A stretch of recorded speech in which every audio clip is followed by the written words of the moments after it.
capítulo número 8.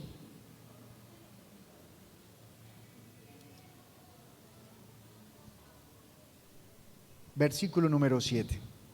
Estaba Jesús allí, él estaba enseñando y estaba escribiendo en la arena. Y mientras escribía en la arena, le trajeron a una mujer que había sido hallada en adulterio. Y una vez que había sido hallada en adulterio, entonces esta mujer fue tirada enfrente de Jesús, fue lanzada al frente de Jesús. Y ellos tenían una intención: hacer caer en una trampa a nuestro Señor. Querían tentarle para ver si él abrogaba la ley. Y entonces le preguntaron: ¿qué hacemos con esta mujer si la ley dice que debemos apedrearla? Jesús se inclina y ellos le siguen instando y le siguen insistiendo en qué tienen que hacer con esta mujer. Y entonces esta mujer, acusada, con su mirada en el suelo, solamente está escuchando lo que ellos discuten. Ella sabe lo que le va a pasar. Pero Jesús, en el versículo 7, y le pido a usted el favor lo lea conmigo puesto en pie, dice: y como insistieran en preguntarle, se enderezó y les dijo: el que de vosotros esté sin pecado, sea el primero en arrojar la piedra contra ella.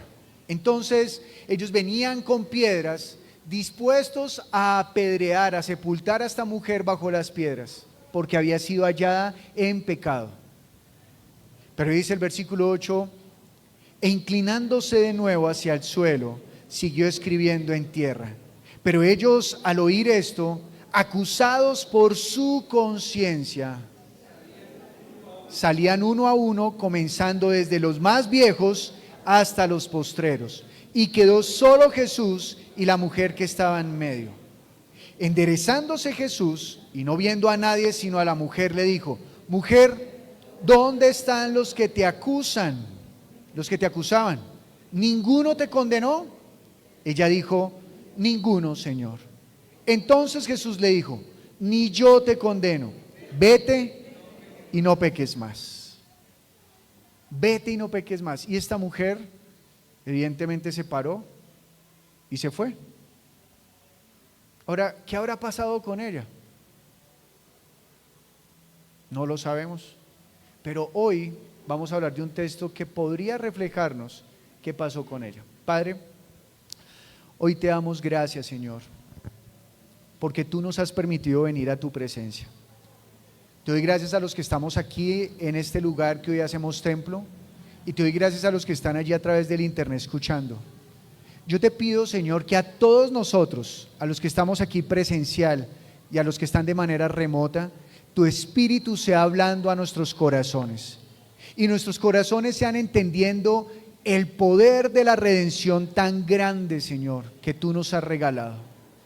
Esa poderosa redención, papá, que hemos de guardar y mantener hasta el día que tú regreses. Papá, ayúdanos a comprender que tú has venido a salvar lo que se había perdido y nosotros nos hallábamos perdidos sin ti. Así que ayuda también a los que se sienten perdidos, confundidos en oscuridad, para que hoy hallen en ti salvación. Te lo pedimos, Señor, en el nombre de Jesús. Amén. Cuando nosotros pensamos en esta mujer, deberíamos pensar en cada uno de nosotros, porque todos nosotros fuimos hallados en muerte, a punto de muerte, a filo de muerte, porque esta mujer fue llevada delante de Jesús por causa de que fue hallada en pecado. Ninguno de nosotros podríamos escapar de esta misma situación, porque con toda seguridad todos hemos pecado. Eso lo denuncia el Señor. Lo denuncia claramente a través de los evangelios y lo denuncia también después a través de los apóstoles, dando a conocer que nosotros sin Dios estamos perdidos y estamos en oscuridad. Así que nosotros, como esta mujer, venimos ante el Señor desnudos, sin ropa, sin nada que nos pueda cubrir la vergüenza, es decir, sin nada que nos pueda librar de la acusación. Todos estamos acusados delante del Padre. y por sus palabras somos dignos de condena. Y la condena que Dios nos asigna en su ley es la muerte. Todo aquel que peca es digno de muerte. Todo aquel que infringe la ley de Dios es digno de muerte.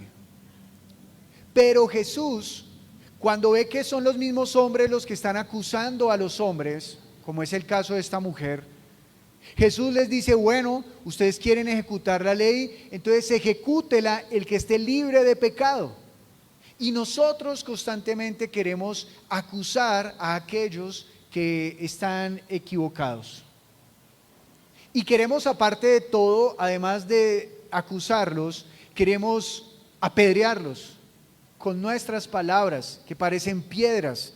Bien decimos los colombianos: uy, están tirando piedra, ¿verdad? Están buscando sepultar a aquella persona. Pero esta mujer, fue alguien bienaventurada, porque ante quien fue arrojada fue ante el Señor Jesús. Y cuando fue arrojada ante el Señor Jesús, halló la gracia. Juan capítulo número 1 nos dice que Jesucristo vino lleno de gracia y de verdad. Y esa gracia también se podría traducir como lleno de misericordia y de verdad. Y nadie puede tener misericordia de otro a menos que esté en una condición superior. Es decir, cuando yo le pido misericordia a alguien es porque el otro tiene la ventaja sobre mi vida. Y Dios vino lleno de gracia y extendió esa gracia hacia esa mujer y la libró de la muerte. Ahora, una vez que se levanta la mujer, Jesús le da un mandato. Y es un mandato, no es una opción, es un mandato. Le dice: ni yo te condeno, vete y no peques más. Es decir, Jesús dijo: sí, ella merece la muerte, pero ya que ustedes son los que van a ejecutar el juicio, lance la piedra al que esté libre de pecado. Por lo tanto, ninguno pudo lanzar la piedra. Eso no significa que Jesús esté autorizando el pecado.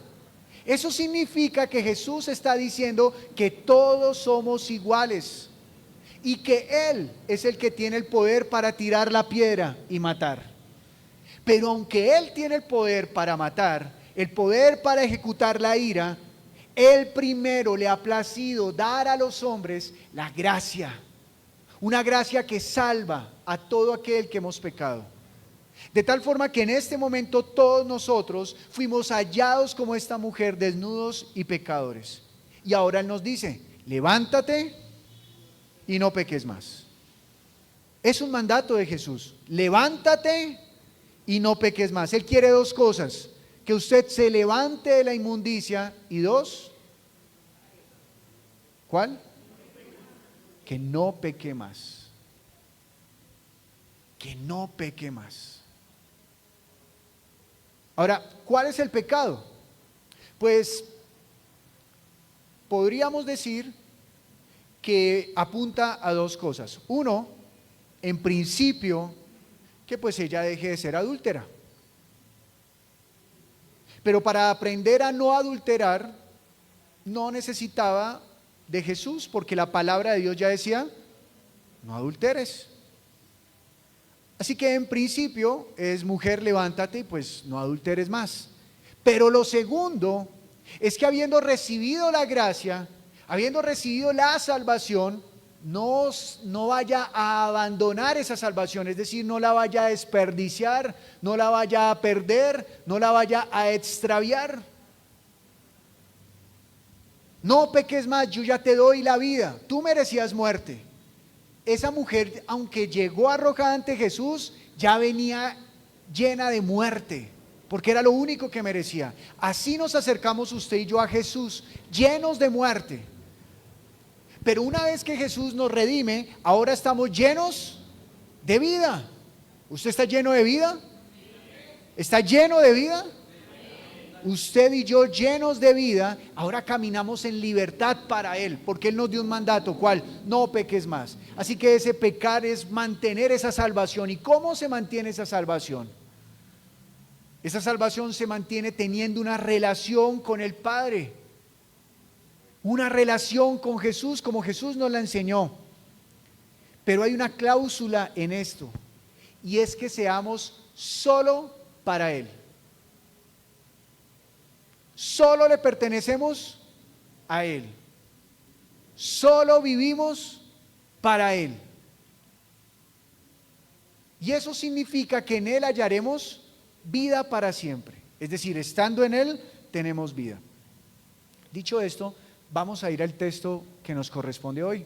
Oseas, capítulo número 8.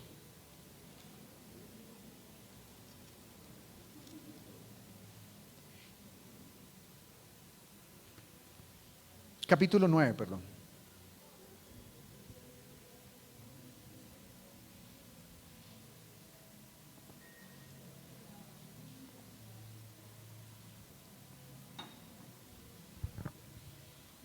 Y dice el texto: no te alegres, oh Israel, hasta saltar de gozo como los pueblos, pues has fornicado apartándote de tu Dios.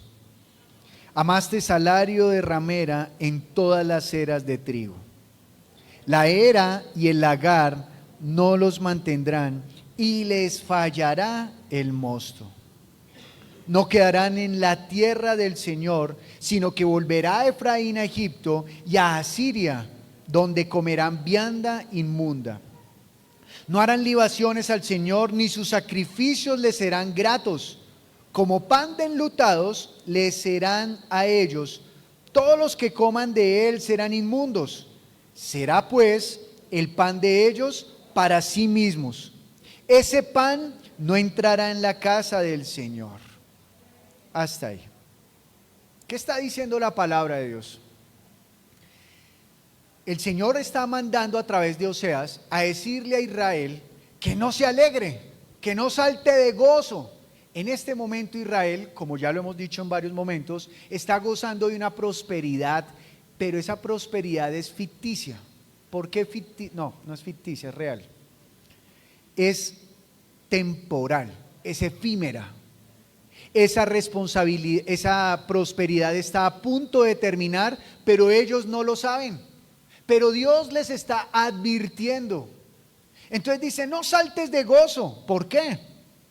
Pues has fornicado apartándote de tu Dios. Aquí está hablando de una fornicación en cuanto a lo espiritual. Es decir, que ellos, habiéndose dedicado a Dios, luego se apartaron de Dios y miraron a otros dioses.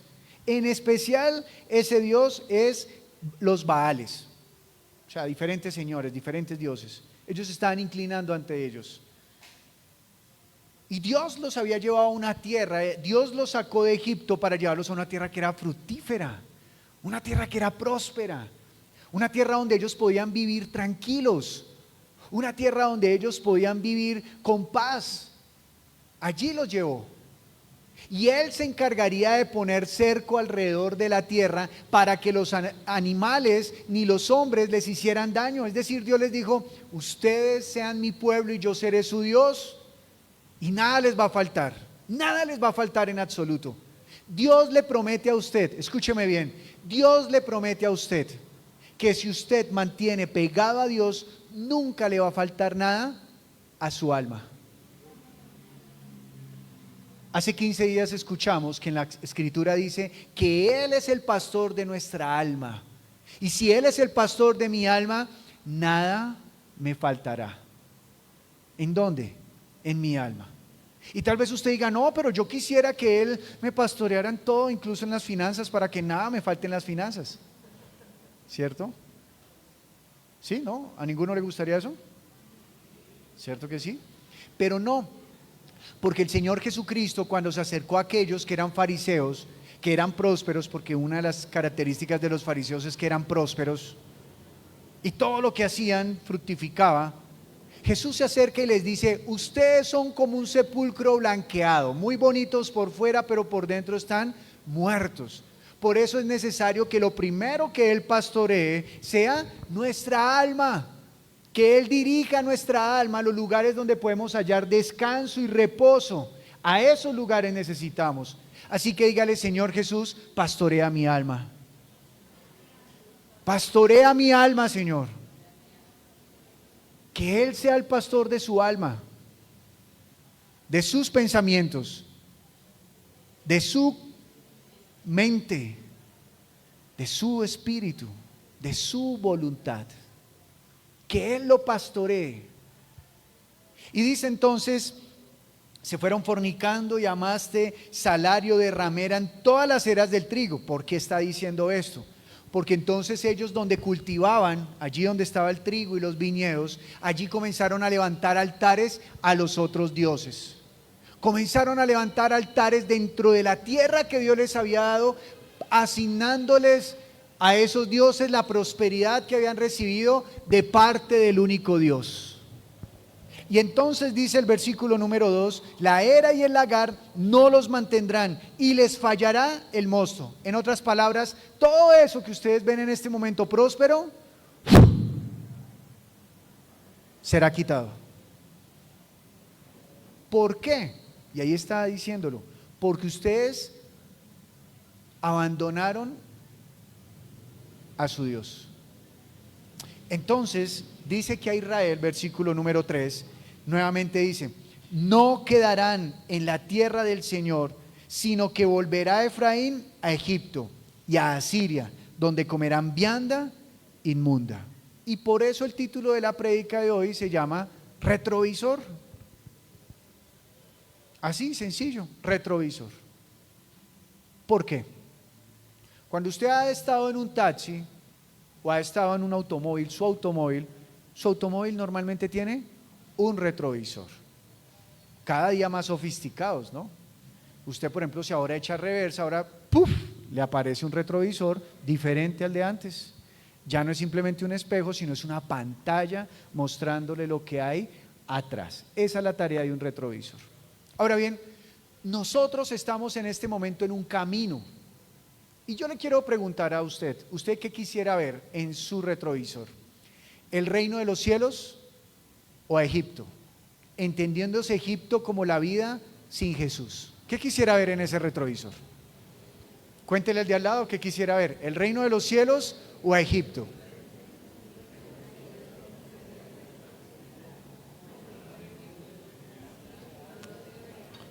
Los que están en internet también, ¿usted qué quisiera ver? Escriba allí, ¿el reino de los cielos o a Egipto? Bueno, muy bien. Hay algo curioso, y es que el retrovisor siempre está delante de nosotros, pero nos está mostrando lo que queda atrás. Entonces algunos tal vez en sus respuestas se equivocaron y dijeron, no, yo quiero ver en el retrovisor el reino de los cielos. Pero resulta que si usted está viendo el reino de los cielos en el retrovisor, quiere decir que cada vez se está alejando más.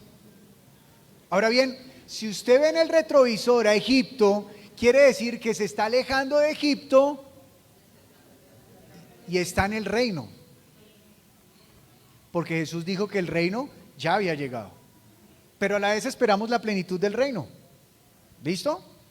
Entonces usted mientras escucha la prédica, recuerde, tiene el panorámico que yo deseo.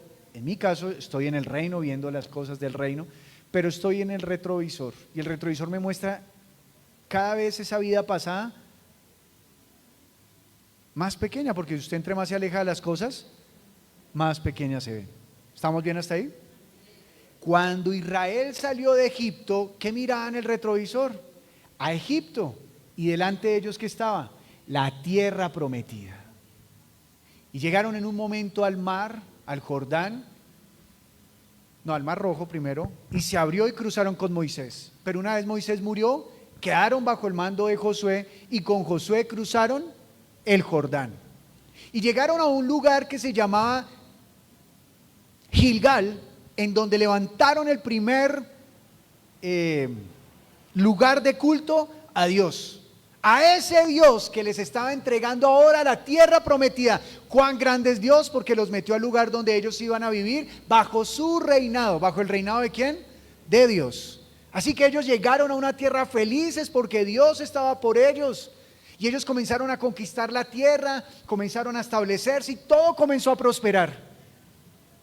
El retrovisor ya ni lo miraban, porque ya ni se veía Egipto. Es más, Egipto quedó menguado, debilitado, pero ellos se comenzaron a hacer fuertes. ¿Por qué? porque Dios estaba con ellos. Y llegó una época de oro, como fue la época de David. Y el pueblo era grande, fuerte, y los demás reinos les temían, aunque ellos no buscaban conquistar los demás reinos. Los demás reinos venían y se arrodillaban delante de ellos voluntariamente, porque les tenían temor, no por ellos, sino por quién era su Dios. Ese es el pueblo de Dios, aquel que le temen no porque los vean grandes y fuertes y supremamente inteligentes, sino porque dicen, el Dios de ese hombre y el Dios de esa mujer es poderoso. Por eso en todo lo que usted logre, habrá de dar la gloria a Dios. Incluso en lo que usted sea atribulado, dele la gloria a Dios. Porque si usted vive en Él, usted dice, Dios está permitiendo esto para formarme, para moldearme. Así que en todo usted habrá de dar gloria a Dios. Y mirarlo siempre a Él, para que la gente aprenda de usted que usted depende de Él y no de sus propios pensamientos o de su propia fuerza. Y entonces dice el versículo número 4, no harán libaciones y al Señor, ni sus sacrificios le serán gratos. Es decir, ¿qué significa libaciones? Todo el tema de culto. Es decir, que el templo ya tampoco estará. Entonces, lo primero que les está diciendo es, ustedes la tierra que tienen próspera, dejará de ser próspera. Y el lugar donde rendían culto, ya no lo tendrán. Es decir, ya no tendrán una relación conmigo directa, porque como me abandonaron, pues ¿para qué un lugar de culto a mi nombre? ¿Para qué? Y lo derrumba. Dios va a permitir eso, que derrumben eso. ¿Quiénes? Asiria y Egipto. Más adelante nos van a explicar.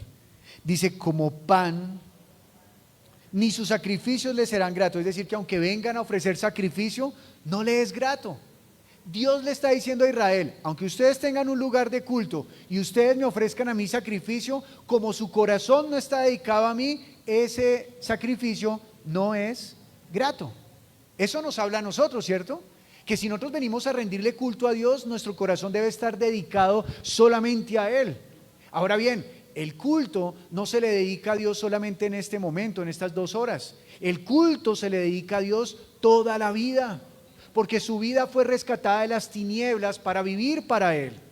Y eso no quiere decir que Israel se la pasaba en el templo, sino que mientras Israel araba la tierra, Israel daba gloria a Dios. Pero ellos se olvidaron de eso y cuando cosechaban decían, ay, gloria a Baal, a otros dioses. Y tal vez usted y yo a veces caemos en eso, que cuando logramos algo sentimos una satisfacción tan grande que nos dejamos enajenar, nos dejamos entontecer, nos dejamos sorprender por lo que estamos logrando y creemos que es por nuestras fuerzas. Así que llegamos, bien, mi hijo lo logró, y nos abrazamos. En vez de inclinarnos ante Dios y decirle, Señor, gracias, porque si esto lo logré, es por ti. No es por mí, es por ti, Señor. Porque si Dios quisiera, en un abrir y cerrar de ojos, y apagaría su vida. ¿No?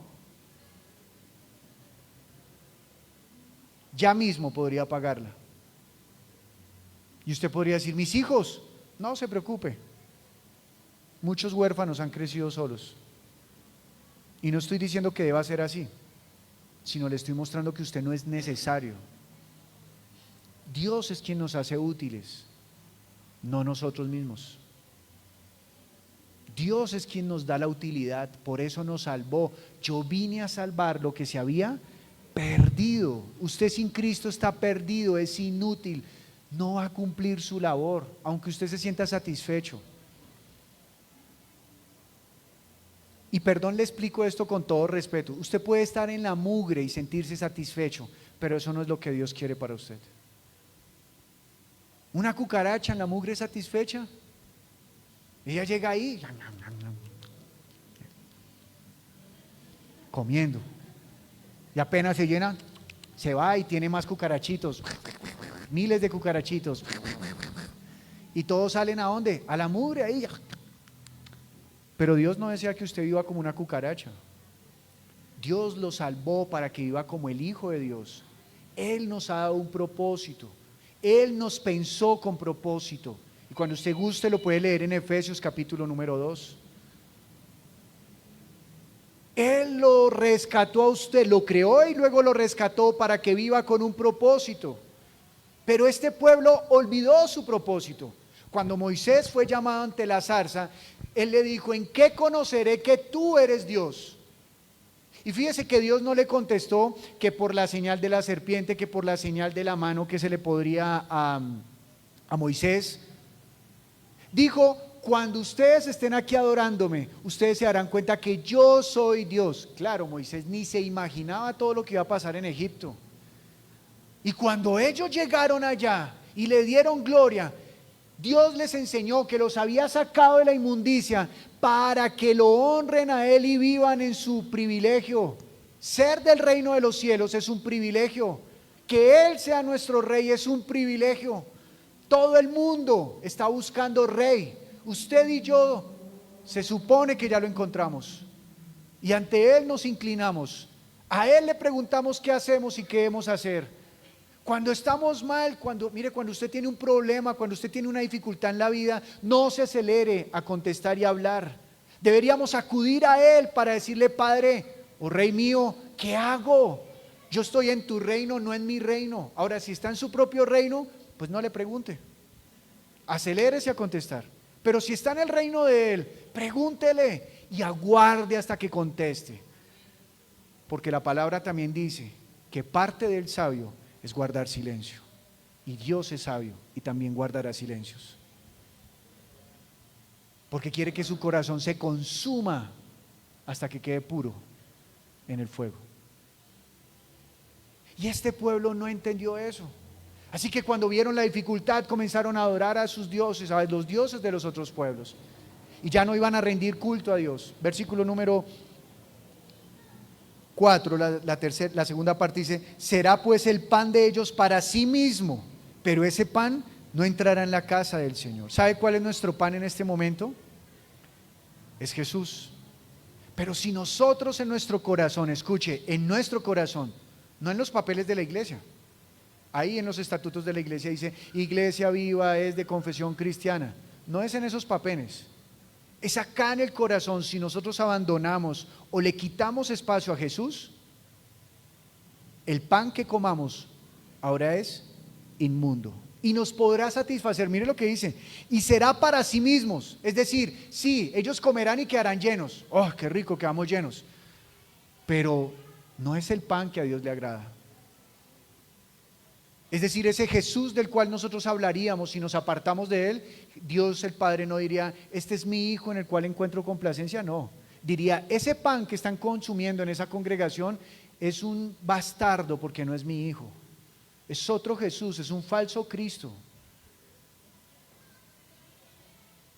Así que ellos habían sido rescatados de la muerte como aquella mujer, y Jesús les dijo: levántate y no peques más. Lo mismo le dijo a este pueblo: ahora yo te pondré en este lugar santo y no peques más.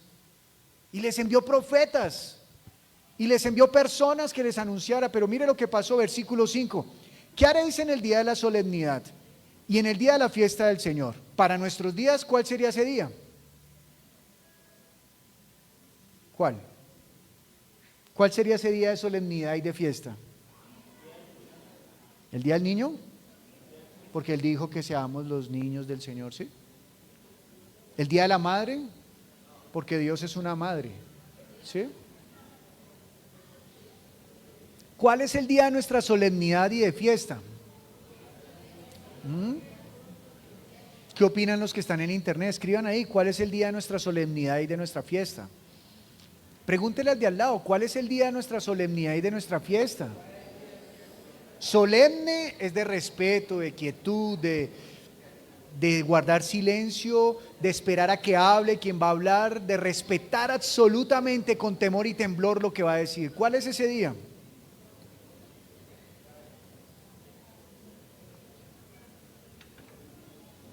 Dice la Escritura en Hebreos que nuestro Jesús es mayor a los ángeles, que nuestro Jesús es mayor a cualquier sacerdote, y que si tenemos un día de fiesta, como era antes para ellos días de luna, el día de la Pascua, el día en que celebraban la libertad de Asiria por Esther, el día de la paz, el día de las enramadas, el día de las trompetas, todos esos días se resumen en nosotros, no en nosotros, sino en nuestros tiempos, en Jesús. Porque todos esos días eran días solemnes de reposo. Y Hebreos capítulo 3, 4 y 5 dicen que ahora nuestro reposo está en Cristo Jesús. Así que nuestro día de fiesta y nuestro día de solemnidad es Él. Y hoy es el día que nos reunimos a celebrar eso. Él es mi solemnidad, Él es mi fiesta. Pero si los corazones se han apartado, pregunta a Dios, ¿qué van a celebrar? Si en ese día se celebra la libertad y en ese día se celebra la remisión. Ellos fueron redimidos de la esclavitud, ellos fueron libres de Faraón. Pero si ahora quieren vivir bajo el yugo de Faraón, ¿qué van a celebrar? Lo mismo nos preguntan a nosotros. Si nosotros fuimos redimidos del pecado, si nosotros fuimos atraídos a Dios para no vivir sin Él, pero ahora estamos viviendo sin Él, ¿qué vamos a celebrar? ¿Qué celebraríamos hoy? Jesús, yo ya no vivo contigo, pero te alabaré. ¿Sí? No, ¿qué podríamos celebrar? No tendríamos algo que celebrar. Y entonces, dice el versículo 6, porque he aquí se fueron ellos a causa de la destrucción. Es decir, les está diciendo, ustedes van a ser destruidos. ¿Y a dónde van a ir a pedir ayuda? Mire esto, ¿a dónde van a ir a pedir ayuda? Egipto los recogerá, Memphis los enterrará. ¿A dónde se van a ir a pedir ayuda? A Egipto. O sea que ahora en el retrovisor, ¿qué está? En el retrovisor de ellos, ¿quién está? El reino de los cielos. Y enfrente van camino a Egipto, a pedir ayuda. A lo que antes vivían, a pedir ayuda. Y él dice, sí, allá van a llegar. Pero Memphis, que era la capital de esa época, de Egipto, Memphis los enterrará, es decir, no tendrán vida. Dejarán de ser, no existirán, se acabará la memoria de ustedes. Versículo número 7. Vinieron los días del castigo, vinieron los días de la retribución, e Israel lo conocerá. Necio es el profeta, insensato es el varón de espíritu a causa de la multitud de su maldad y gran odio. Este versículo tiene una dificultad en la traducción, la cosa más terrible. ¿Y por qué le quiero explicar esto?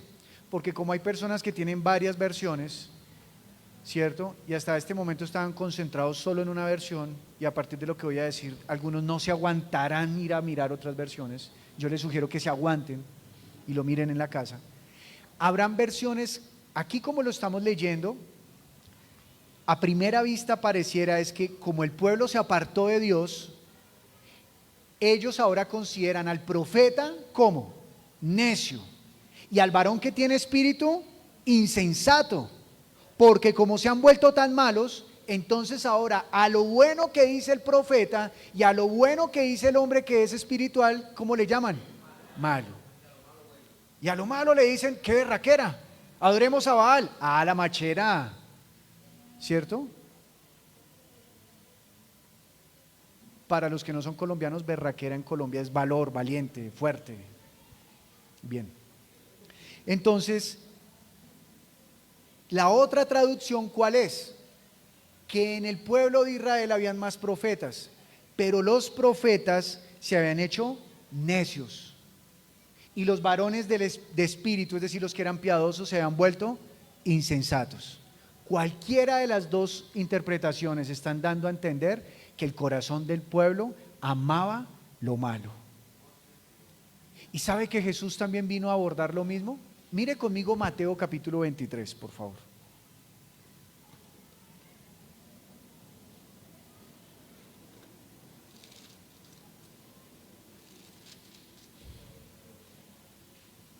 Versículo número 37. Mire lo que dice, por favor, lea conmigo. Jerusalén, Jerusalén, que matas a los profetas y apedreas a los que te son enviados. ¿A los que te son qué? ¿Quién los envía? Dios. Pero ellos los apedrean porque piensan que son blasfemos. ¿Cuántas veces quise juntar a tus hijos como la gallina junta a sus polluelos debajo de las alas? Y no quisiste. Mire que este versículo está mostrando dos voluntades. La voluntad de Dios, que ¿qué quiere hacer? Acoger al pueblo como si fueran pollitos y Él siendo la gallina. Él se está mostrando como una mamá que cuida a sus hijos. ¿Pero qué contesta? Pero tú no quisiste. Era un pollito rebelde. Se iba por allá solo. ¿Qué le pasa a los pollitos que están solos? Los coge, los pintan y los venden.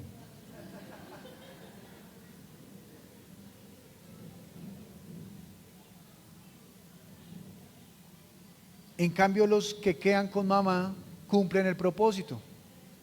Crecen gorditos y bonitos y cumplen el propósito. Dice el versículo número 38. He aquí, vuestra casa os es dejada desierta. Oiga, entre Oseas y en la época de Jesús hay aproximadamente entre 700 y 600 años.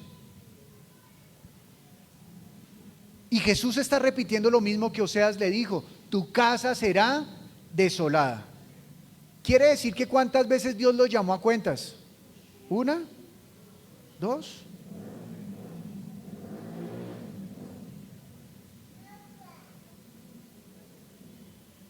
Con toda seguridad le puedo decir, sin derecho a equivocarme, por lo menos 70 veces 7 los llamó a cuentas. Vuelvan a mí, vuelvan a mí, vuelvan a mí, vuelvan a mí. Y dice el versículo 39, porque os digo que desde ahora no me veréis, hasta que digáis, bendito el que viene en el nombre del Señor. Y el Señor Jesucristo está hablando de su segunda venida. Él volverá. Él volverá. Regresando a Oseas, capítulo 9. Dice, versículo número 8. Atalayas Efraín para con mi Dios. El profeta es lazo de cazador en todos sus caminos, odio en la casa de su Dios. ¿Quién era Efraín? ¿Sabe qué significa la palabra? No, todavía no, ¿qué significa? Todavía no. Efraín había sido elegido por Dios para que cuidara a Israel, no en el servicio religioso, pero sí para que lo cuidara de los demás. Ahora está diciendo que Efraín va a ser devastado, porque Efraín también ha venido a ser lazo para el profeta. Y si era un profeta malo, pues el profeta malo era lazo para el pueblo. Pero lo que está diciendo es que en la casa de Dios ya no hay lo que Dios desearía, sino que hay odio. Nosotros acá como iglesia debemos también confesar un pecado. Y es que nosotros, los cristianos, que somos unos de los hombres y mujeres que más hablamos del amor, a veces no vivimos por el amor y lo olvidamos y reducimos el amor a un discurso y no a un hecho. El perdonar, el amar, el poner la vida por el otro, lo reducimos a un discurso y no a un hecho. Y se vuelve aquí esto, el vivir, odio, detesto, no perdono. Y guardamos en el corazón esas semillas y las incubamos porque permitimos que sigan allí arraigando, en vez de permitir que Dios nos limpie y nos salve de la inmundicia. Permitimos que eso allí, porque también sentimos temor de amar, sentimos temor de perdonar, porque este mundo nos enseñó que el que ama y el que perdona es menos que los demás. Este mundo nos enseñó que el que ama y el que perdona es un tonto. Este mundo nos enseña que el que da el brazo a torcer es aquel que va a perder. Pero Jesús nos enseña que Él es el que ama, que Él es el que perdona y que Él es el que pone la vida por usted y por mí. Este discurso no puede quedarse ahí, tiene que permear nuestras vidas. Y aquí está diciendo que ellos se dedicaron a proferir las enseñanzas de otros dioses y no lo que Dios les había dicho. Mire que la ley, aunque es la ley, ¿cuál es el mandamiento más grande de la ley? Amarás al Señor tu Dios con todo tu corazón, con toda tu alma y con todo tu entendimiento. ¿Sabe qué significa con todo tu entendimiento? Que somos conscientes de ese amor. Y aquí está mostrando que la casa de Dios se dedicó solamente al odio. Versículo 9, llegaron hasta lo más bajo en su corrupción, como en los días de Gabá. Ahora se acordará de su iniquidad, castigará su pecado. ¿Sabe qué ocurrió en Gabá? Había un levita, sacerdote, había un levita. Y el levita tuvo una concubina. Y entraron una vez en Benjamín. Y los de Benjamín, es decir, del pueblo de Israel, llegaron allá. Vimos que llegó acá un señor, sáquelo, que queremos conocerlo. En el Antiguo Testamento conocer significa tener acto sexual. Y él dijo, no, él dijo el dueño de la casa, ¿cómo se le ocurre? No, ¿no es que son mis invitados?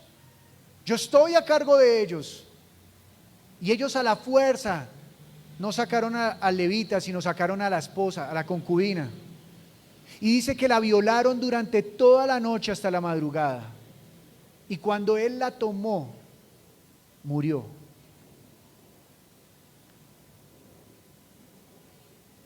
Y Dios allí está mostrando que Él está dispuesto a redimir. Todos los de Israel fueron redimidos de la muerte. Pero el que no guarda la palabra del Señor se pierde y merece nuevamente la muerte.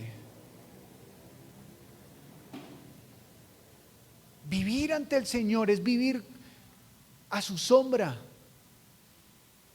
Pero si no nos dejamos cubrir, cobijar por Él, volveremos al estado donde estábamos antes, a Egipto nuevamente. Y en Egipto solamente hay muerte. Y como leímos hace un momento, allá serán enterradas las personas. Y termina este capítulo diciendo, voy a leer una gran porción de de continuo, porque allí habla de la misma idea. Dice así el versículo número 9. Llegaron hasta lo más bajo en su corrupción, como en los días de Gabá. Ahora se acordará de su iniquidad, castigará su pecado.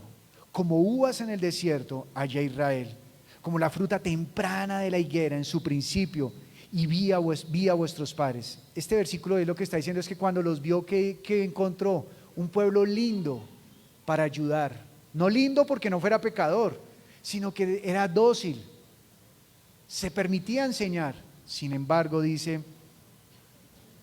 ellos acudieron a Baal peor, se apartaron para vergüenza y se hicieron abominables como aquello que amaron. ¿Qué está diciendo? Que ellos amaron ¿a quién? A Baal peor. ¿Y por qué dice que se hicieron iguales a ellos? El Salmo 115, ¿qué dice? Tienen ojos y no ven, tienen manos y no palpan, tienen pies y no corren, tienen boca pero no hablan. Iguales a ellos son los que se inclinan ante ellos. Y nosotros tenemos a veces dioses diferentes.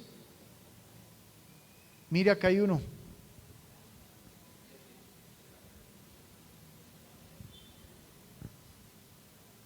Voy a poner el más popular. La señora Débora. Tiene ojos y no ve. Tiene oídos y no escucha. Tiene boca y no habla. Sin embargo, ante este Dios,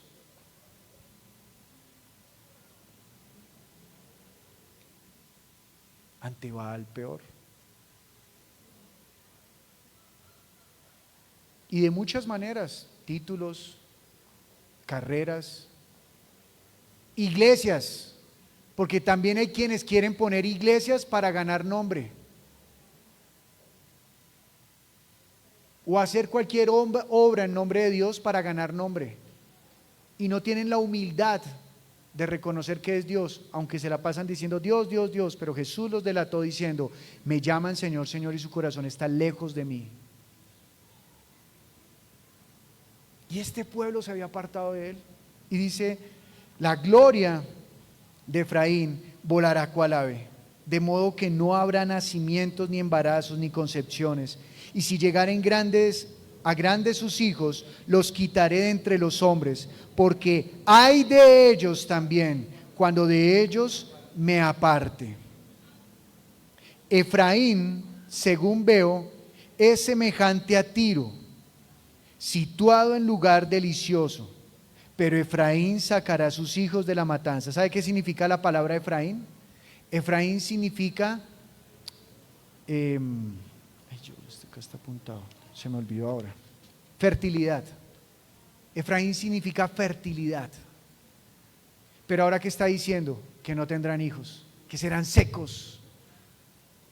Y si tienen hijos, morirán. ¿Y sabe qué significa Tiro? La palabra Tiro significa roca. Y dice, Efraín se ve como una roca, pero yo lo sacaré a la matanza. Versículo 14, y dice el profeta, me preguntaba Anita, ¿esto lo dice el profeta o lo dice Dios? Aquí lo dice el profeta. Dales, oh Señor, lo que les has de dar. Dales matriz que aborte y pechos enjutos. Enjutos es secos, que no producen leche. Es decir, que el niño se muere. Y en esa época no había leche clean. Así que tenían que darle la leche, era de las vacas, de las cabras, de los chivos. Y esa leche es más difícil de desdoblar para un bebé. Entonces, toda la maldad de ellos fue en Gilgal. Allí pues les tomé aversión. Por la perversidad de sus obras los echaré de mi casa. No los amaré más. Todos sus príncipes son desleales. Y aquí hay una cosa importante, dos cosas. Primero, habla de Gilgal. Gilgal, como le dije a usted, ¿se acuerda que le dije que cruzaron el Jordán y fue el primer lugar donde adoraron? Ahora para Dios eso es inmundo, ese lugar. Aunque fue el primer lugar donde lo adoraron. Es inmundo, dice, pero su corazón está lejos de mí. Y todos sus príncipes son desleales, no los amaré más. Y aquí está hablando de aquellos a los cuales Dios nos ha colocado un lugar de dignidad para enseñar al pueblo. Nosotros tenemos la responsabilidad de enseñar a seguir a Jesús y solamente a Jesús. Tenemos la responsabilidad de enseñar a las personas que a Dios se le ama con todo su ser.